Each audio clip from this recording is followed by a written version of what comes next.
Inatufundisha kuwa urafiki wa kweli ni yule anayeonyesha upendo, mwaminifu nyakati zote, na anayedhubutu kutoa maisha yake kwa ajili ya wengine.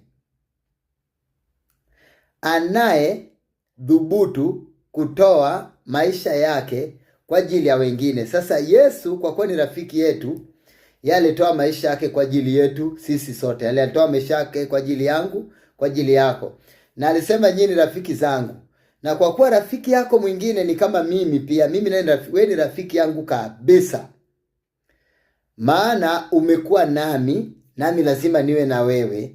Lazima tutoe nyakati fulani maisha yetu au muda kukuombea. Nami nitakuombea rafiki yangu katika usiku wa marafiki.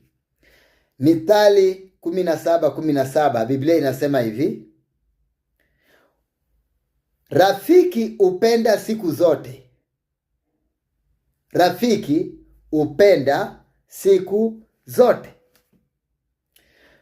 Rafiki hawezi akakuacha hata siku moja. Rafiki anakupenda siku zote. Na nisome Mithali 18:24 inasema, kuna marafiki walio tayari kuangamizana, lakini kuna rafiki anayeshikamana na mtu kwa ukaribu kuliko ndugu. Mimi ninakupenda. Mungu akubariki sana rafiki yangu. Wewe rafiki yangu, ninakuombea. Na nimalizie na kitabu cha Mithali 27 fungu la 17 inayosema kwamba kama chuma inavyonoa chuma, ndivyo mtu anavyomuona rafiki yake.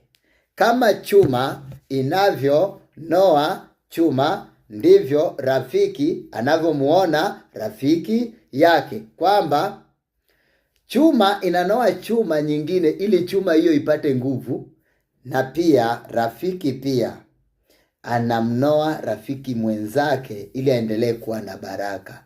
Mungu akubariki. Tuombe. Baba, yawezekana rafiki yangu huyu ambaye pia ni rafiki yako ni mgonjwa, na muombea uponyaji. Yawezekana ana mambo mazito ya maisha, na muombea neema.